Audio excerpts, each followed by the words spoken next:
Oui, c'est court. D'accord, c'est juste, Oui.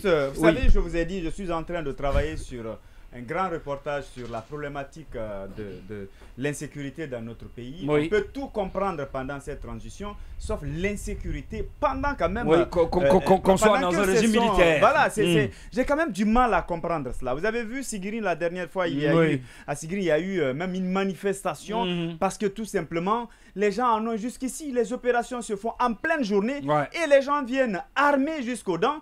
Et ils font leur opération, ils partent, et après, il n'y a rien. Et à Conakry, on vous réveille à 1h du matin, 2h du matin, on vous attaque et même on vous tue parfois. Je vais y revenir. Donc, du coup, ça fait que, vous savez déjà, à l'intérieur, c'est autre chose, mais quand ça prend de l'allure, et jusqu'à ce qu'on enregistre des cas de mort, à Sigiri seulement, on vous dit le nom, vous vous posez la question, mais qu'est-ce qui se passe? Les citoyens perdent leur vie, leurs biens, en pleine journée. Les coupeurs de route, de plus en plus, ils deviennent plus stratèges. Parfois, les endroits où ils attaquent sont connus. Mais jusque-là, on ne parvient pas à mettre en place un système qui peut permettre justement à l'État de protéger les citoyens et leurs biens.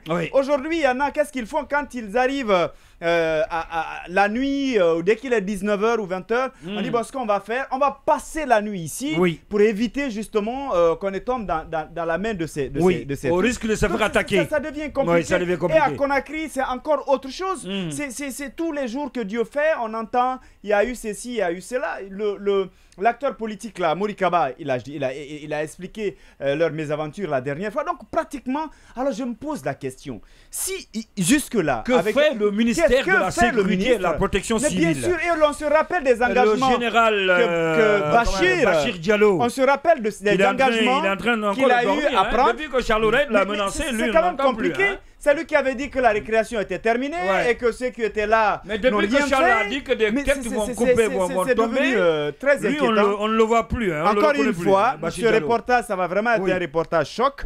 Mais derrière, je voudrais que le président de la transition comprenne que la sécurité devrait être une priorité et qu'il faudrait vraiment revoir ce qui est en train de se passer dans ce secteur. Sinon, après, c'est vraiment dommage. Après, c'est vraiment dommage.